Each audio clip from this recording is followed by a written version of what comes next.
So a few bouts that give good example of what we're talking about are the semi-final and final of the 2019 World Championship in Budapest.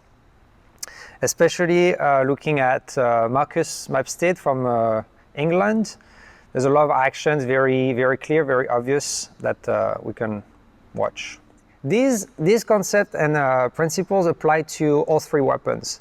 In epee, the timing is very important because you want to get that single light. So getting the opponent on the perfect timing gives you the advantage in terms of time. In sword and saber, because of the right-of-way weapon, there is again this idea of timing, and you apply it toward the rules. You want to catch your opponent when they're going to lose that right-of-way.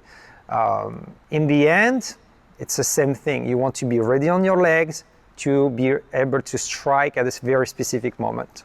It's interesting to look at the work of his back leg and his balance to see how the balance is going to lead him to a successful action or an action he's getting hit on.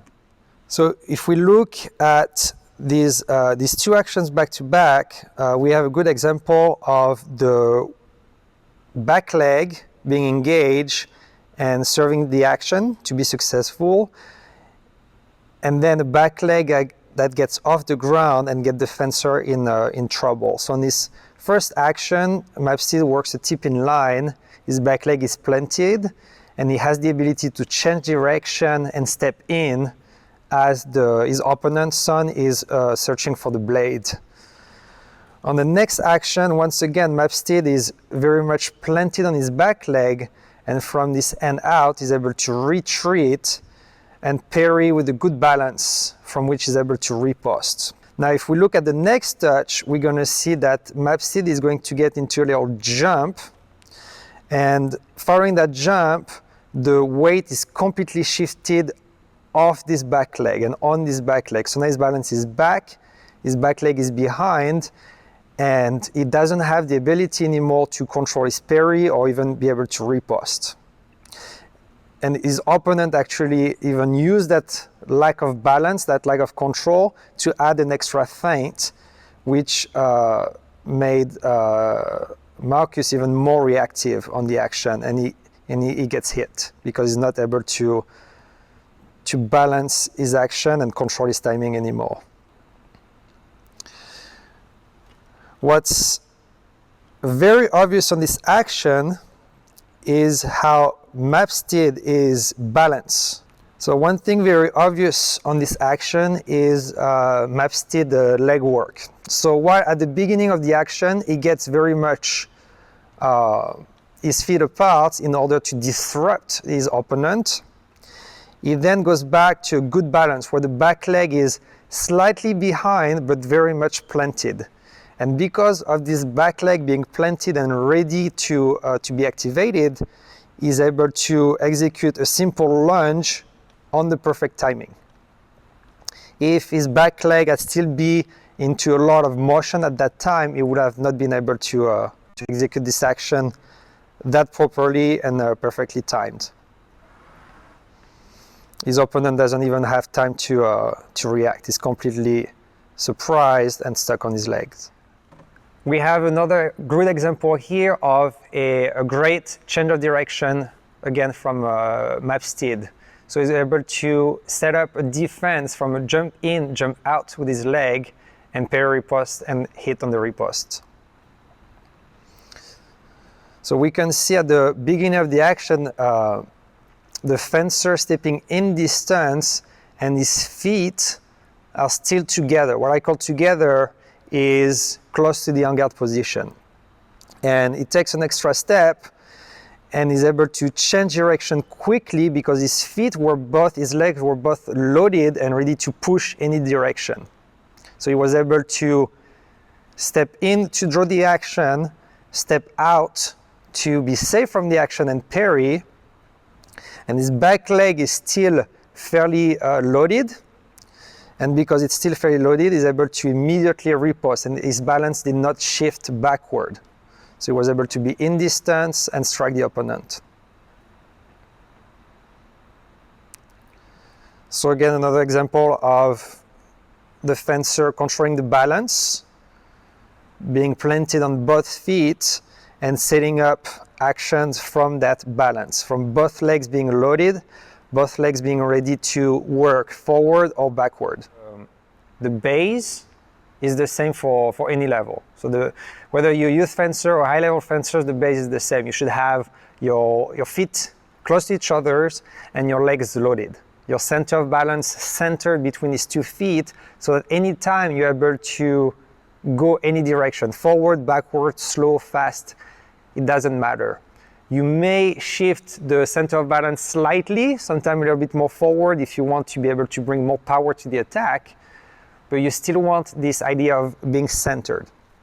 In the end, it's the same thing for all weapons. You want to be balanced on your legs to be ready to strike at the perfect time. Here, a good example of a good back leg position, a good balance that allows the fencers to change direction very efficiently and then have a lot of power toward an attack. So we have Lefort on the left side of the screen pushing Mapstead, and Mapstead is keeping his leg very much under him as he is retreating, and when he makes Lefort's attack fall short, is immediately able to change direction. Now on that change of direction, the back leg shifted a little behind. On his first step forward, he's bringing the back leg under him, and that allows him to execute a flash and score on the attack. So you can see here the preparation. After the change of direction, feet went from wide stance to back to narrow stance, so now he's in a position to execute anything he wants, and from that stance he's able to trigger a flash and score. So here's the last touch of the final of the World Championship. Lefort is up 14-6, he's going to score his 15th touch with the epee riposte. And what's great to observe on this action is how actually both fencers are doing a great job at keeping the legs underneath in their preparation. So Mapstead is able to trigger a very strong lunge because his back leg was underneath, ready to push. Now on the other side, Lefort is also doing a very great job at keeping his feet together in the retreat, which gives him an advantage on the parry. He's able to find the blade and immediately push his riposte in distance and score. And that's the last touch of the competition. Clean for both fencers. They both committed well on their action. One was successful, the other was not. So in all these bout examples, high-level example, we observe 2 things. The first thing we observe is that technical fundamental make a big difference in the bout. High-level fencers reaching the semi-final, final level of a World Cup or World Championship do mistakes. And we see these mistakes clearly on some actions. Back leg underneath, back leg behind. Balance centered, balance not centered. And even at the high level, even for the best fencers, these mistakes have big repercussion on their bout. Effective way to use the video for a self-review and self-assessment is to have a positive approach of the observation and focus on what could I have done better on this action. If I'm successful in the action, I try to observe, try to pinpoint what was well executed, and then I look at the actions I was not successful on, and I try to compare. What's the difference? Was my timing the issue? Was my technique the issue? It cannot be just good action, bad action. It has to be more specific than that. There's many layers to the video observation. There is the observation that can be centered on the fencer. So it's mostly about the execution of the action, whether it's the timing or the technique of this execution. There is another layer of observation that's tactical. It's more about the choice of action. What is my opponent choosing to do, and what did I choose to do? Is it compatible? Is it a good way to deal with it? Is it not a good way to deal with it? And the final layer is about where is the stuff happening on the strip, what's the succession of patterns that are happening leading to an action, how did I react to something my opponent did, or how did I react to something the referee did, and how it influenced maybe not that touch, but how it influenced about 2 touches later, 3 touches later, or even later.